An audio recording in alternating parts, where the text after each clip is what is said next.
Assalamualaikum warahmatullahi wabarakatuh.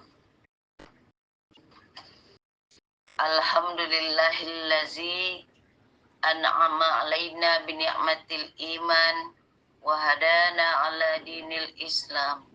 Asyhadu an la ilaha illallah wahdahu la syarikalah lahul mulk lahul malikul haqqul mubin wa asyhadu anna sayyidina Muhammadan abduhu wa rasuluhu mab'utsu rahmatan lil alamin. Allahumma sholli wa sallim wa barik ala sayyidina Muhammadin wa ala alihi wa ashabihi ajma'in, amma ba'du. Yang terhormat guru kita Bapak Ustadz Awang Abdul Razak selaku pimpinan dan pengasuh Majelis Dzikir wa Ta'lim Riyadhah Firqatul Mujahidin. Dan yang terhormat Bapak-bapak, Ibu-ibu jamaah RFM rahimakumullah. Hadirin yang dimuliakan Allah Subhanahu wa taala. Marilah kita panjatkan puji syukur kepada Allah atas karunia rahmat dan inayahnya yang dilimpahkan kepada kita semua, sehingga kita masih dapat bergabung, berkumpul dan bersilaturahmi di link majelis rutin kita, kajian ba'da subuh, dalam keadaan sehat walafiat. Berkumpulnya kita di sini bertujuan untuk talabul ilmi dalam rangka meningkatkan keimanan kita kepada Allah Subhanahu wa taala. Tak lupa kita haturkan salawat serta salam kepada suri tauladan kita, Nabi besar Muhammad sallallahu alaihi wasallam, kepada keluarga beliau, sahabat, zuriat, para tabi'in, kepada kita semua dan seluruh pengikutnya yang selalu kita nantikan syafaatnya di yaumil akhir kelak. Terima kasih kami ucapkan kepada bapak-bapak, ibu-ibu jamaah yang selalu hadir, dan semoga kita senantiasa diberikan kesehatan agar dapat istiqomah mengikuti pengajian rutin ini dengan mengharap ridho dari Allah Subhanahu wa taala. Sebagai awal acara, marilah kita buka acara ini dengan mengucapkan basmalah. Bismillahirrahmanirrahim. Selanjutnya, marilah kita dengarkan Mau'izatul Hasanah, kajian kitab Al-Hikam, hikmah ke-194, yang akan disampaikan dan dijelaskan oleh guru kita Bapak Ustadz Awang Abdul Razak, sekaligus nanti ditutup dengan doa. Kepada Bapak Ustadz, waktu dan tempat kita persilakan dengan segala hormat. Assalamualaikum warahmatullahi wabarakatuh. Waalaikumsalam warahmatullahi wabarakatuh. Bismillahirrahmanirrahim. Alhamdulillahilladzi amarona bikasratil ibadah. Asyhadu an la ilaha illallah wahdahu la syarikalah. Wa ashadu anna Muhammadan abduhu wa rasuluhu allazi la nabiyya ba'dah. Allahumma salli wa sallim wa barik ala sayyidina Muhammad ibn Abdullah wa ala alihi wa sahbihi wa man tabi'ahu ila yaumil qiyamah. Amma ba'du. Qala Allah ta'ala fi imaminal Qur'anil Karim, A'udzu billahi minasy syaithanir rajim. Bismillahirrahmanirrahim. Wa tajawwadu fa inna khairaz zadi taqwa. Sadaqallahul adzim wa sadaqa rasuluhun nabiyul karim wa nahnu ala zalika minasyahidin wasyakirin walhamdulillahi rabbil alamin. Wa ila mu'alifi hadal kitab Syekh Ibnu hadal kitabul hikam Syekh Ibnu Athaillah as-Sakandari rahimahumullah, nafa'anallahu bihi wa bi ulimihi wa bi asrarihi, khususan wila jami arwahi masyaykhina, khususan Kiai Haji Jainal Abidin Abah Cibantar, Kiai Haji Toto Sarip Muhammad Jakaria, Kiai Haji Abdul Aziz Syai'unillahi lahumul Fatihah. A'udzu billahi minasyaitonir rajim. Bismillahirrahmanirrahim. Alhamdulillahi rabbil alamin. Rahmanirrahim. Maliki yaumiddin. Iyyaka na'budu wa iyyaka nasta'in. Ihdinas siratal mustaqim. Siratal ladzina an'amta 'alaihim ghairil maghdubi 'alaihim waladdallin.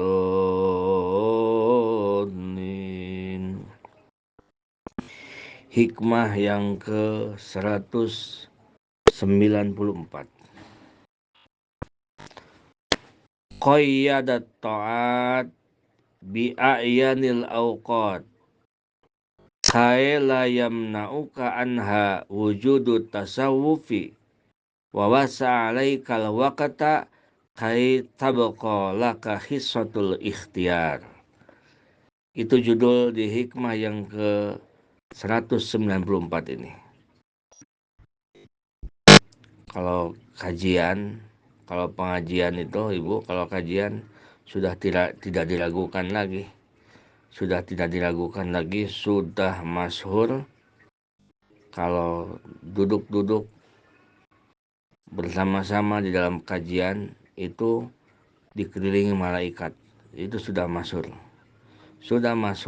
dan sudah terkenal. Oleh karena itu, mudah-mudahan kita semua di pagi ini sarapan, sebelum sarapan jasad, sarapan rohani, sehingga rohani kita diberikan kesehatan oleh Allah Subhanahu wa taala. Amin ya Allah ya rabbal alamin. Allah membatasi ketaatan dengan ketentuan waktu bi ayanil awqat, dengan ketentuan waktu. Kaila yamna'uka anha wujudut tasawuf, agar sikap suka menangguhkan tidak merintangimu untuk mengerjakannya. Wa wasa 'alaikal waqta kay tabqalaka hissatul ikhtiar. Namun Allah meluaskan waktunya agar tetap ada peluang bagimu untuk memilihnya. Nah, itu judul hikmah kita saat ini. Hikmah ke-194. Ibadah kita ada yang wajib, ada yang sunat. Yang wajib itu di batas-batas waktu. Ada waktu-waktu yang terbatas, yang mengikat waktu, muqayyadah. Kalau sunat ada yang muqayyadah, ada yang mengikat, ada yang tidak mengikat. Ada yang waktunya bebas begitu. Amal wajibatu aksaruha muqayyazatun bi awqatin mahdudatin.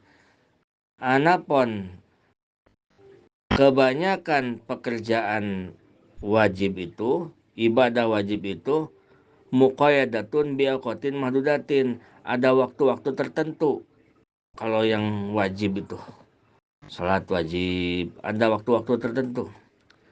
Kasolawatil mafruḍah, seperti salat fardu, salat duhur. Salat duhur ada waktunya. Dari misalkan adzan jam 12 sampai jam setengah 3 misalkan. Atau adzan asarnya itu jam 3 atau jam berapa. Jadi ada waktu-waktu tertentu, dibatas. Salat subuh, misalkan begitu adzan subuh sampai terbit matahari. Nah, begitu. Jadi ada waktu-waktu tertentu. dibatas gitu. Wasaumi Ramadan, puasa Ramadan dibatas 1 bulan. Bukan 30 hari. Puasa Ramadan 1 bulan. Karena kadang-kadang 29 hari kan. Gitu. Wa zakatil fitri wa amsalihah, zakat fitrah. Zakat fitrah dibatas hanya di bulan Ramadan.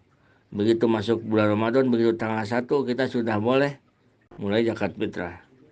Nah, itulah kewajiban-kewajiban kita. Muqayyadatun bi auqatin mahdudah, dibatas waktunya. Ini nanti ujung-ujungnya menceritakan hikmahnya. Apa dibalik hikmah dibatas waktu ibadah itu? Begitu maksudnya. Wa kadzalikal mandubatu kasolawatil witri. Kenapa menceritakan hikmah-hikmah? Karena namanya juga kitab hikmah, kitab hikam. Itu. Namanya juga kitab hikam. Jadi kitab hikam itu isinya menceritakan hikmah-hikmah. Nah, apa hikmahnya sholat di waktu-waktu, di batas-batas waktu? Hikmahnya dari sholat fardu di batas waktunya. Hikmahnya dari puasa Ramadan di batas waktunya. Hikmahnya dari zakat fitrah di batas waktunya. Apa hikmahnya? Wa kazalikal mandubatu kasolatil witri wa duha wa tahajud wa tahiyatul masjid wa amsalihah. Begitupun salat sunat. Salat sunat pun ada yang dibatas waktunya, ada yang bebas waktunya. Nah, ada yang dibatas waktunya salat sunat juga. Seperti salat duha. Salat duha dari misalkan nih dari setengah 7 sampai jam 11 misalkan. Jadi ada batasan waktu. Kalau udah jam lewat duhur sudah tidak bisa duha. Salat tahajud nih, salat tahajud. Begitu bangun tidur, jam berapapun tidurnya. Nah, bangun tidur, salat, itu tahajud, qiyamul lail. Begitu. Tahiyatul masjid. Kalau kita masuk ke masjid, salat tahiyatul masjid. Ya kalau nggak masuk ke masjid, di rumah nggak bisa tahiyatul masjid. Jadi ada waktu-waktu tertentu yang muqayyadah, yang mengikat. Yang sunat, yang ada, yang fardu pun apalagi. Untuk apa Allah mewajibkan ibadah itu dengan waktu terbatas? Muqayyadatun biauqatin mahdudah. Apa dibalik dibatasnya waktu? Waktu sholat dibatas, waktu puasa dibatas, waktu zakat dibatas. Apa hikmah dibalik itu? Nah, kai la tusawwifaha, agar engkau tidak menunda-nunda waktu itu jika sudah sampai pada waktunya. Oleh Allah dibatas waktu duhur dari misalkan adzan duhur sampai jam 2:30 misalkan, dibatas di situ. Untuk apa? Supaya kita tidak menunda-nunda. Kalau nanti sholat duhur waktunya bebas kapan saja, nanti ditunda lagi, tunda lagi. Ujung-ujungnya nggak sholat. Boro-boro tidak dibatas pun kita banyak menunda-nunda. Betul apa betul, Ibu? Halo? Betul Pak Ustaz. Nah, begitu. Maka Allah Maha tahu, kan Allah sifat ilmu. Allah itu tahu sebelum terjadi sesuatu, sedang terjadi sesuatu, sudah terjadi sesuatu. Allah tahu karena ilmu Allah itu muhitun bijamil makhlukat, meliputi seluruh makhluk sebelum ada, sedang ada, setelah ada. Allah tahu. Nah, jadi dibataslah waktu oleh Allah agar kita itu tidak menunda-nunda amal ibadah kita. Liana sya'na nafsi taswiful amali wa tatwilul amal. Karena nafsu itu kesukaannya menunda-nunda amal. Ntar aja menuntut ilmu, ntar tanggung banyak kerjaan, ntar besok juga ada, gitu. Besoknya lagi diganggu lagi oleh nafsu. Ntar aja menuntut ilmu gampang. Mau tobat besok lagi, terus aja. Ini masih menceritakan nafsu nih, begitu. Kenapa ibu nggak suka ngaji, nggak suka ke pengajian? Aduh ini saya lagi ini lagi mual-mual, lagi ngidam saya, ntar aja kalau udah nggak begitu parah ngidamnya. Nah, lama-lama udah perutnya gede, besar-besar. Ibu belum ke pengajian juga. Waduh, saya mau bagaimana pengajian ini? Perut saya gede begini. Ntar aja kalau udah lahiran. Nah, udah lahiran, eh, udah lahiran, ditanya lagi, ibu kok kenapa nggak ke pengajian?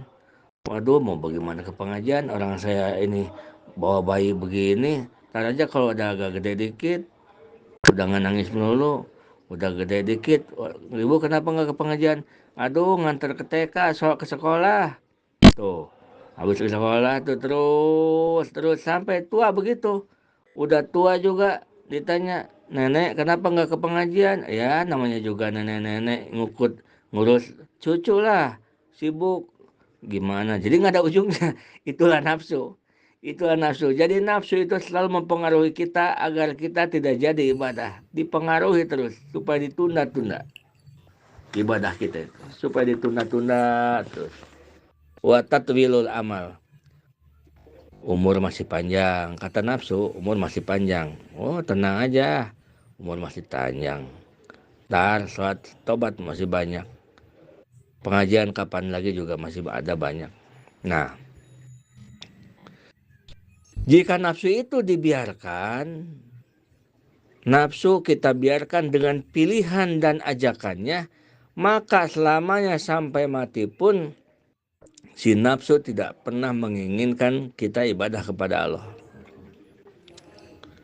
Inna nafsa, itu kan, sesungguhnya nafsu itu tidak pernah menginginkan kita ibadah kepada Allah. Nafsu lebih kita takutkan daripada setan. Karena kalau setan musuh jelas, aduwwum mubin, musuh yang paling jelas. Kalau nafsu itu adalah musuh dalam selimut.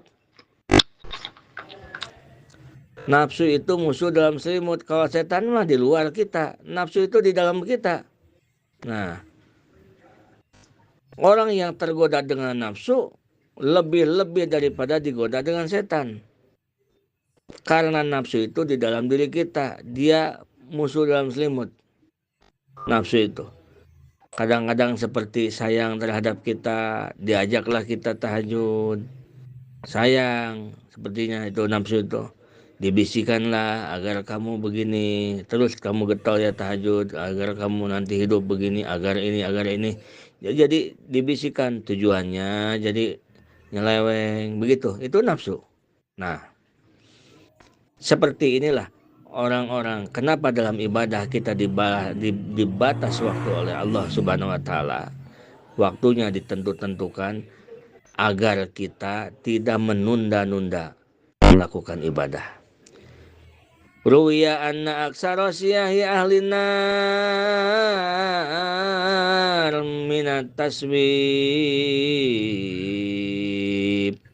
Diriwayatkan bahwa kebanyakan teriakan-teriakan dan jeritan-jeritan ahli neraka itu ternyata ada beberapa kelompok. Yang kemarin jeritan ahli neraka itu kelompok pukoro, kelompok orang-orang yang fakir, tetapi bukan fakir harta, tapi fakir ilmu. Yang sekarang ada sekelompok gerombolan orang yang sedang tenggelam di lautan api melalap-lalap jasadnya. Mereka teriak-teriak, meraung-raung. Rasulullah mengatakan, kebanyakan mereka yang teriak adalah orang-orang minat taswib, yaitu orang-orang yang selalu menunda-nunda ibadah. Wur. Halo. Ada suaranya, Ibu? Ada Pak Ustadz. Ada Pak Ustadz. Semangat Pak Ustadz. Ya. Jadi di ahli neraka itu, kata Rasulullah, ada teriakan yang menjerit-jerit, berisik sekali, Ada yang dimasukin ke neraka diam aja menang baik. Ada yang masuk di neraka teriak-teriak. Tidak berhenti begitu masuk neraka sampai dikeluarkan dari neraka entah berapa ratus ribu tahun. Teriak-teriak. Ternyata yang teriak itu aksar, anak aksarosiyahi ahli nar. Kebanyakan teriakan ahli neraka minat taswifi. Dari orang-orang yang menunda ibadah. Menunda-nunda, membereskan kedoliman. Pernah mendolim ke orang, belum islah, belum minta maaf. Nanti aja, kaburu maut. Mau tobat, ntar aja. Ntar juga masih ada waktu, kaburu maut.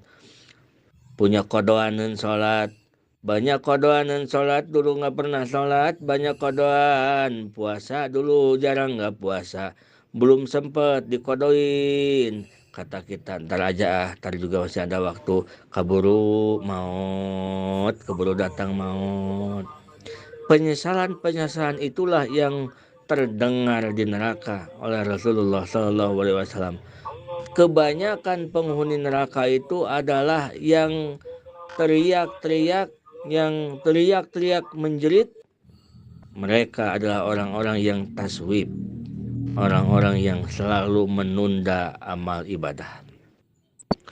Qala Rasulullah sallallahu alaihi wasallam, "Idza amsayta falatang tajiris sabah, wa idza asbahta falatang tajiril masa, wa khud min sihatika limardoka, wa min hayatika limautika." Jika kamu berada di sore hari, maka kamu jangan menunggu datangnya pagi. Dan bila kamu di pagi hari, jangan menunggu datangnya sore. Pergunakan waktu sehatmu sebelum waktu sakitmu, dan gunakan waktu hidupmu sebelum waktu matimu. Hadis riwayat Bukhari. Jadi jika kita berada di waktu pagi, sekarang nih pagi-pagi, jangan merasa bahwa kita umur kalau misalkan kita di pagi nih, pagi-pagi, jangan merasa yakin bahwa umur kita itu akan nyampe masih hidup di sore hari. Rasulullah mengajarkan kepada kita begitu. Sekarang kita pagi-pagi, boro-boro bulan depan, tahun depan, sore pun sampai ke sore, kita jangan merasa akan masih hidup. Nah, tetapi kita berpikir jangan-jangan saya tidak akan pernah ketemu lagi dengan subuh ini. Jangan-jangan saya tidak akan pernah ketemu lagi dengan duhur yang ini. Jangan-jangan saya tidak akan pernah lagi ketemu dengan asar yang ini. Begitu ketemu asar, dia sangat hati-hati dan benar-benar dia sholat. Karena apa? Karena dia anggap sholat asarnya adalah sholat asar yang terakhir dalam hidupnya. Kira-kira suka begitu nggak ibu-ibu? Halo? Kadang ada Pak Ustadz, kadang lupa Pak Ustadz. Iya. Ya. Ya.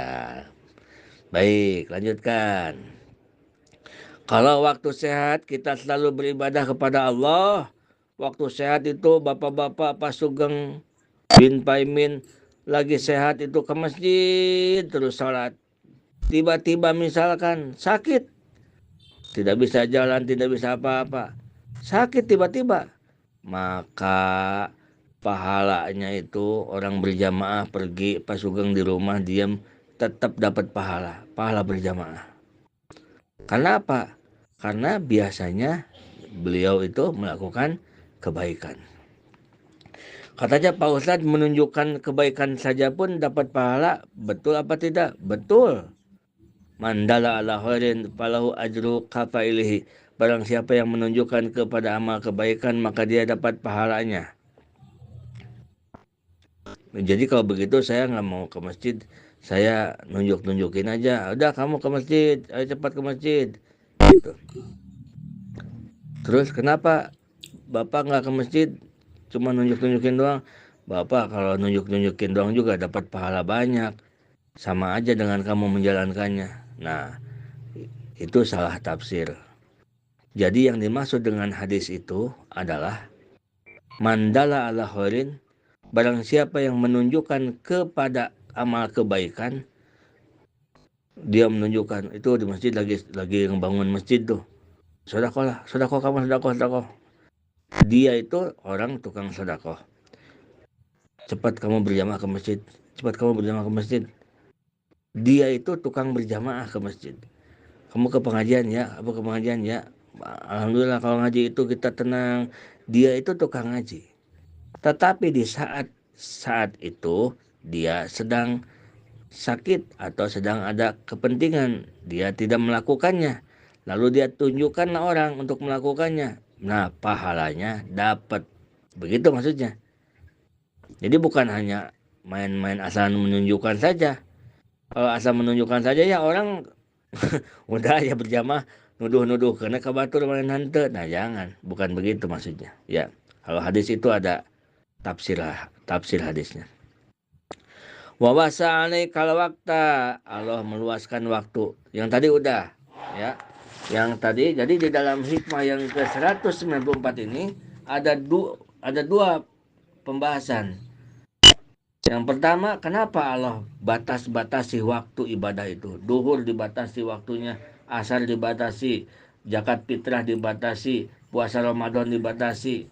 Kenapa dibatasi? Hikmahnya adalah agar kita tidak menunda-nunda amal. Agar kita tidak menunda-nunda, supaya cepat kita lakukan. Nah, tidak ditunda-tunda. Karena kalau tidak dibatas, nanti akan kapan saja dilakukannya. Kalau sudah kapan saja, nanti si nafsu itu keinginannya sampai kita tidak melakukan amal tersebut.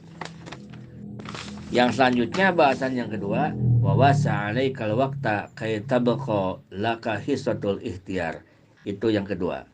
Namun Allah meluaskan waktunya agar tetap ada peluang bagian untuk memilihnya. Masya Allah. Jadi Allah selalu baik, selalu sangat baik kepada kita. Jadi Allah luaskan waktunya.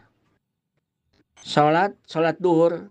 Apakah sholat duhur 15 menit ibu? Ibu kalau sholat duhur 15 menit apa berapa menit? Kalau sholatnya nggak selama itu Pak Ustaz. Nah, iya, paling 5 menit kan? 5 menit juga kalau benar sholatnya. Kalau sampai ditunggu yang mau jemput di luar dan nungguin paling 2 menit. 2 menit juga udah super kilat itu. Itu patas AC kan? 2 menit tuh. 2 menit itu kadang-kadang kalau ekonomi itu dia mobil Buma 3 menit lah gitu. Nah, waktu 5 menit.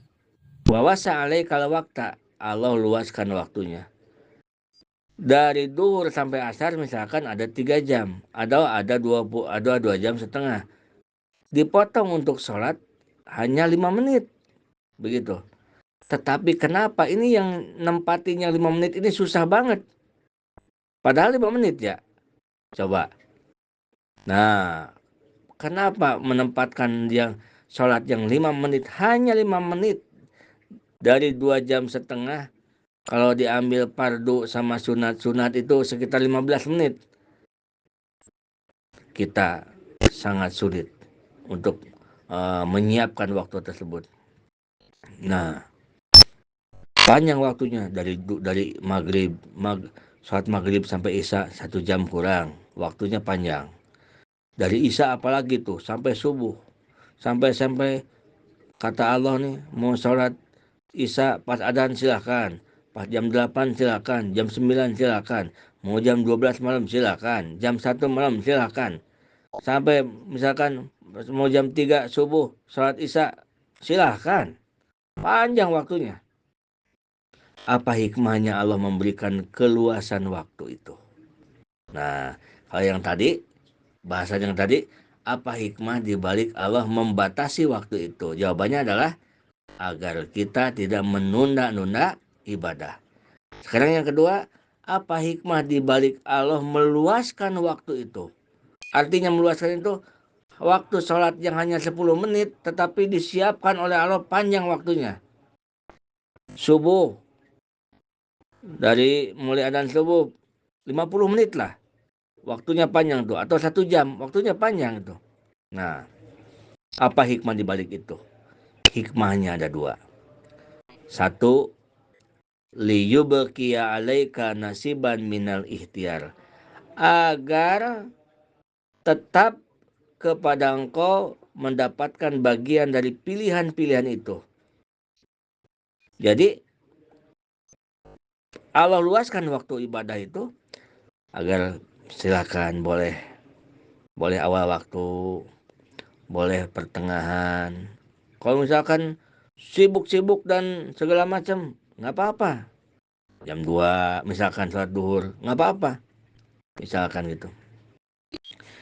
Nah itu, jadi yang pertama, Allah memberikan keluasan waktu itu, hikmahnya adalah supaya kita bisa memilih waktu yang terasa waktu itu memang cukup untuk kita melaksanakan ibadah dengan tenang. Fayum kinuka fi'luka fi awalil waktu aw wasatihi aw akhiri. Jadi mungkin saja kita bisa melakukan tengah-tengah atau awal atau akhir. Seperti zakat fitrah. Zakat fitrah begitu masuk Ramadan tanggal haji, boleh zakat fitrah. Mau pertengahan boleh. Tetapi wajibnya nanti begitu datang begitu begitu takbiran maghrib. Itu kewajiban zakat fitrah. Kalau sebelum takbir maghrib akhir Ramadan itu belum wajib zakat fitrah. Itu namanya timpah. Jadi kalau misalkan ibu-ibu memberikan zakat fitrah ke seseorang tanggal 10 Ramadan, nggak apa-apa, boleh. Tetapi misalkan, naudzubillah min dzalik, kalau ibu mati misalkan, maka si zakat fitrah itu harus dikembalikan lagi ke ahli waris ibu. Kenapa? Alasannya karena ibu belum kena wajib zakat fitrah. Karena ibu tidak nyampe ke malam takbiran. Paham nggak ibu? Paham ya? Nah, jadi kalau misalkan begini, ada satu kampung panitia zakat fitrah, satu kampung kumpulin, ya zakat fitrah semua, siap. Baru tanggal 20 dikumpulin tuh zakat fitrah, sekampung orang 1000 zakat fitrah. Mau kumpulin. Habis begitu, ini naudzubillah min dzalik. Ternyata terjadilah gempa bumi. Jod. Sampai yang 1000 orang itu mati semua. Ceritanya itu yang selamat hanya panitia zakat fitrah doang, ada 10 orang. Yang selamat panitia zakat fitrah doang 10 orang. Misalkan ini untuk agar paham. Nah, itu kan situasi baru tanggal 20 Ramadan. Maka yang 10 orang itu dia wajib mengembalikan zakat fitrah ke siapa?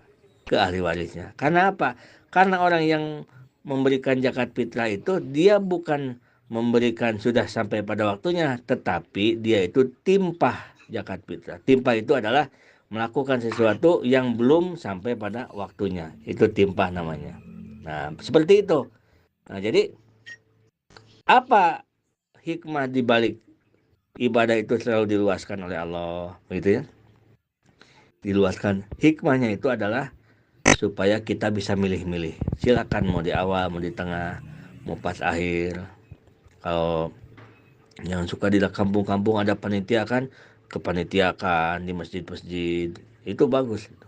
Tetapi yang seaslinya itu zakat fitrah itu diberikan yaitu pas kita mau berangkat sholat Idul Fitri sambil bawa zakat fitrah.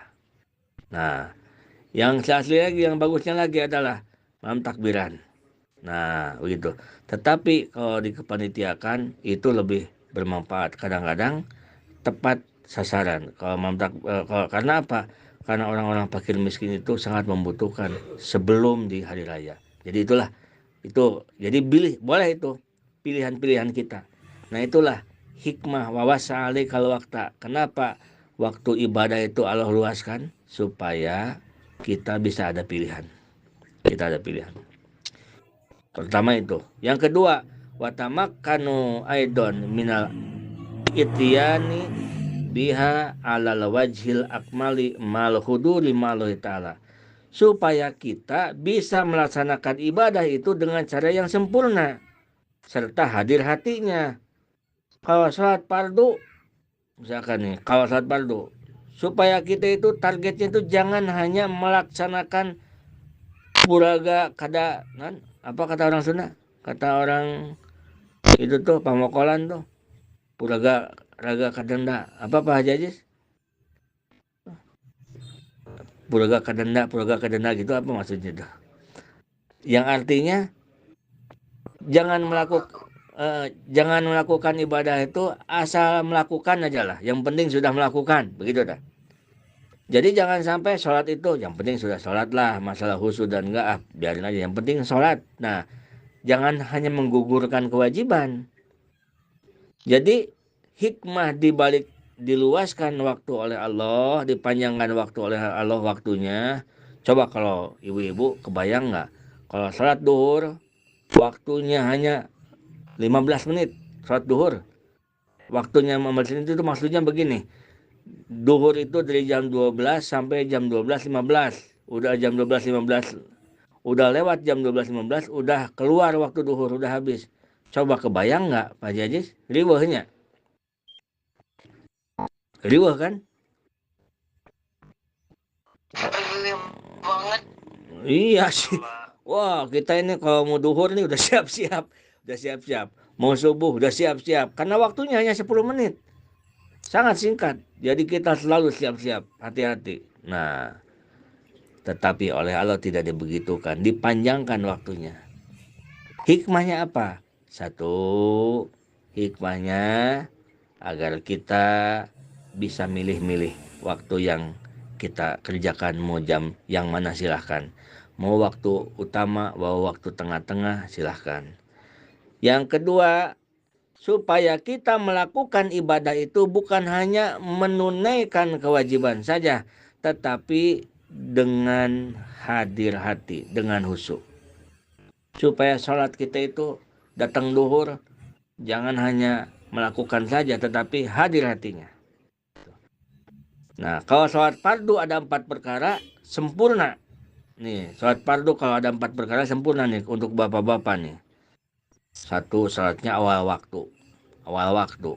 Berarti kalau adzan jam 12 kurang 15 itu udah siap kita. Awal waktu. Yang kedua, berjamaah.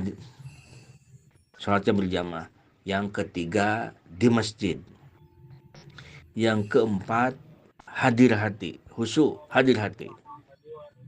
Nah, kalau 4 perkara ini kumpul, sholatnya awal waktu, berjamaah, di masjid berjamaahnya, terus khusyuk hatinya, sudah itu sempurna ibadah.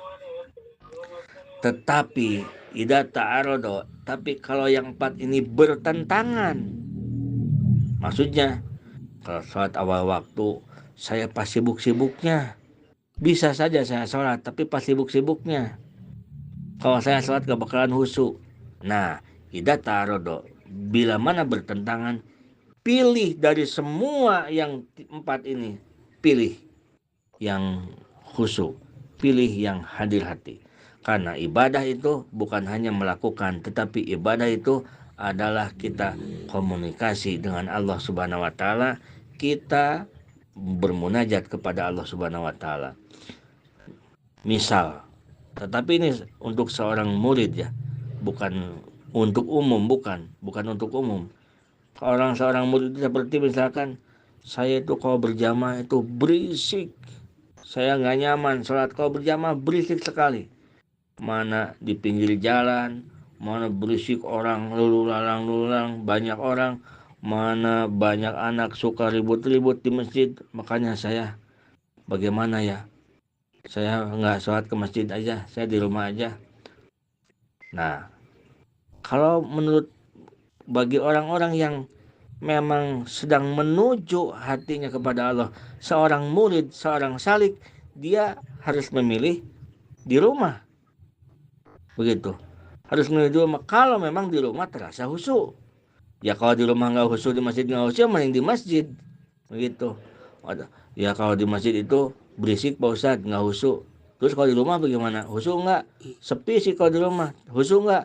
Nggak sih, nggak khusyuk. Ya itu mah udah mending di masjid kalau sama-sama nggak khusyuk mah.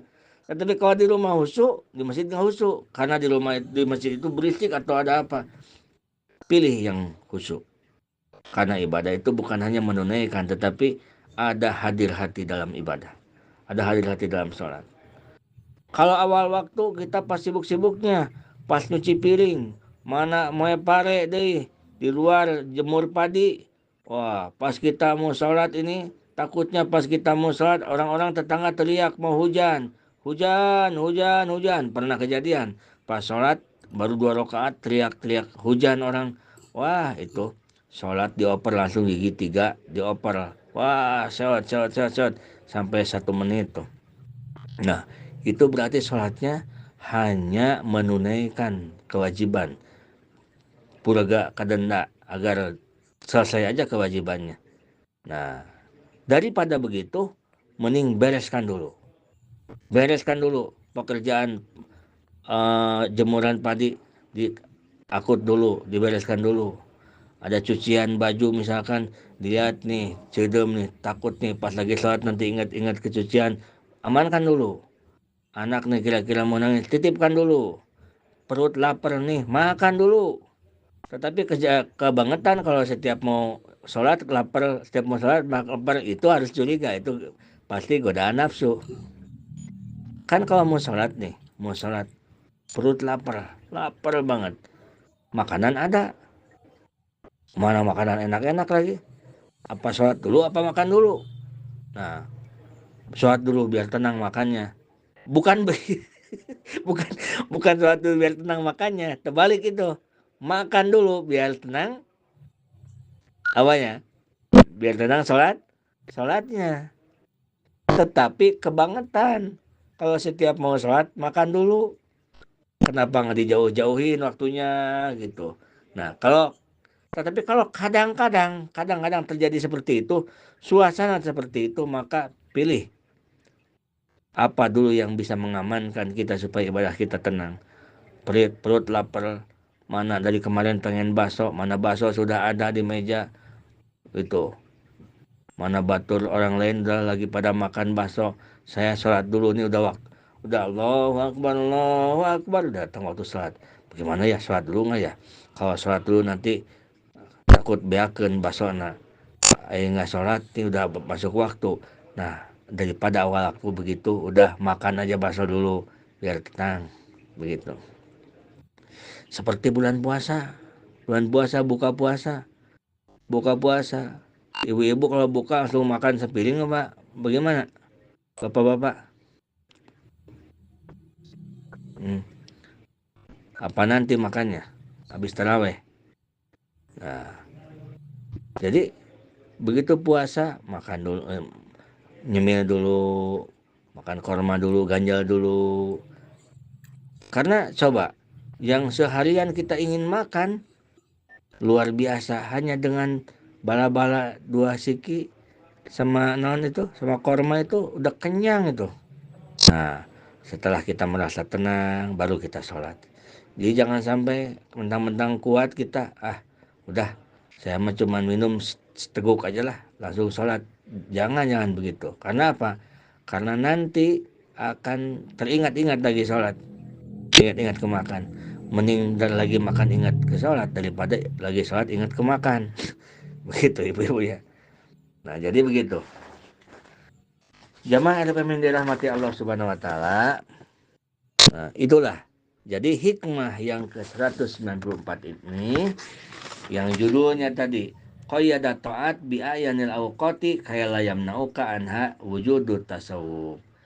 Allah mau waktu-waktu sholat, Allah mau waktu-waktu membatas-batasi ibadah, hikmahnya adalah supaya kita tidak menunda-nunda ibadah.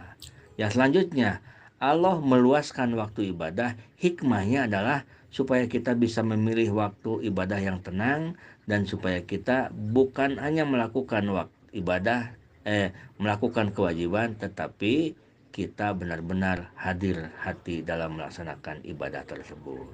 Alhamdulillahirrahmanirrahim. Hadanallahu wa iyyakum ajmain. Assalamualaikum warahmatullahi wabarakatuh.